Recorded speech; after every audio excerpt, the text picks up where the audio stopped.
Girolamo Savonarola fut une figure marquante de la Renaissance italienne, célèbre pour son rôle de prédicateur et réformateur religieux.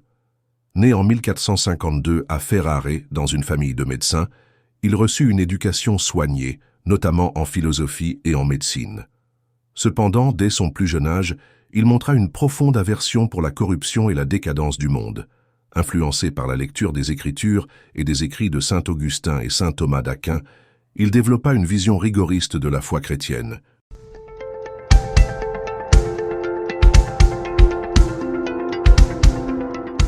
En 1475, Savonarola entra dans l'ordre dominicain à Bologne, où il se distingua par sa ferveur religieuse et son talent oratoire.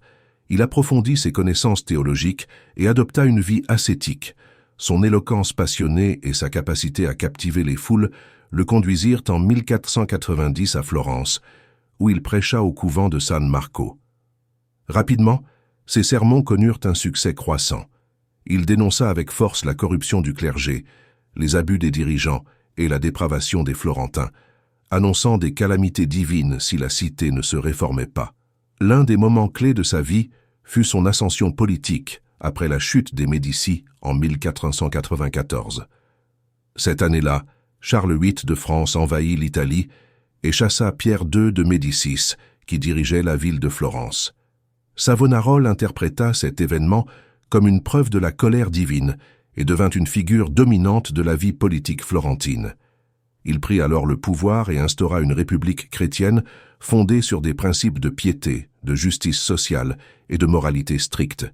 Il mit en place un gouvernement républicain influencé par les idéaux chrétiens, avec un grand conseil populaire qui garantissait une plus grande participation citoyenne aux affaires de la cité.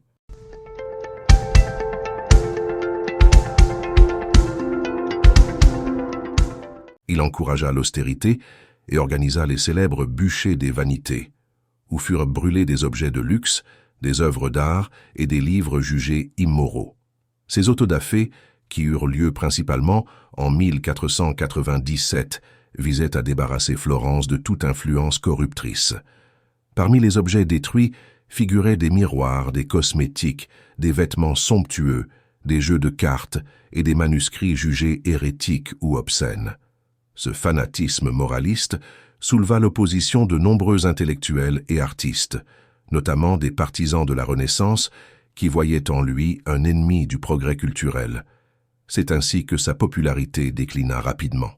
Son opposition au pape Alexandre VI, qu'il accusait de corruption, lui attira également l'hostilité de l'Église. En 1495, il refusa de reconnaître l'autorité du pape sur Florence et fut excommunié en 1497. Par ailleurs, son refus d'intégrer la cité à la Ligue sainte, une coalition formée par le pape contre la France, provoqua par la suite une rupture définitive avec le Vatican. Le pape lui adressa plusieurs injonctions pour qu'il mette fin à ses prêches et à ses attaques. Mais Savonarola ignora ces avertissements, convaincu de mener une mission divine.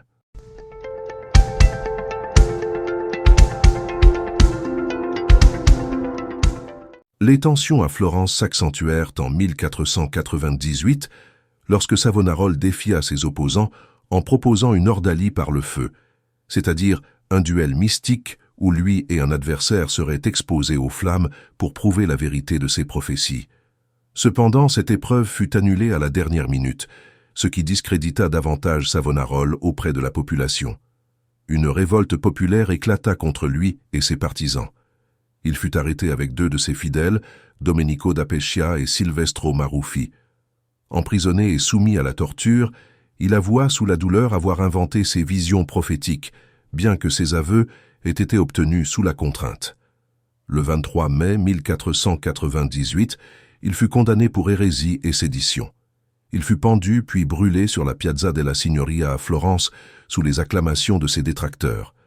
Ses cendres furent dispersées dans l'Arno afin d'éviter que ses partisans ne vénèrent ses restes comme des reliques.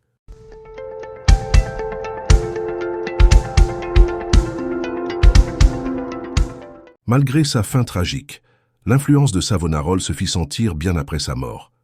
Son message de réforme et sa critique de la corruption ecclésiastique inspirèrent certains courants de la réforme protestante au siècle suivant. Martin Luther et d'autres réformateurs le citèrent comme un précurseur de leur combat contre les abus de l'Église catholique. Par ailleurs, sa vision d'une société fondée sur des principes de justice et de moralité influença durablement la pensée politique italienne. Aujourd'hui encore, il demeure une figure ambivalente, admiré pour son intégrité et sa volonté de purifier la société, mais critiqué pour son fanatisme et ses méthodes radicales. Certains le considèrent comme un religieux incompris, tandis que d'autres y voient un extrémiste religieux ayant freiné les avancées culturelles de la Renaissance florentine.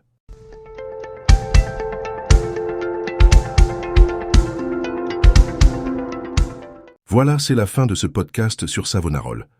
N'hésitez pas à liker et à vous abonner.